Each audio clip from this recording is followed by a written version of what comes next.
Back with another one. Trust no one here. Welcome to my channel.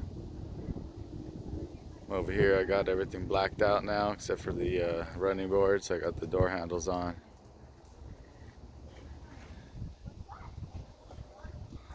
Next step is that running board. Need to black that out. The fuel crush wheels. Put the bed step on there. Plasti dipped, or not plasti dipped, vinyl wrapped the rear bumpers in white. It's a little bit off, but it's not too bad. What a pain in the ass it was to do. Still didn't turn out too good, but for the most part it's fine.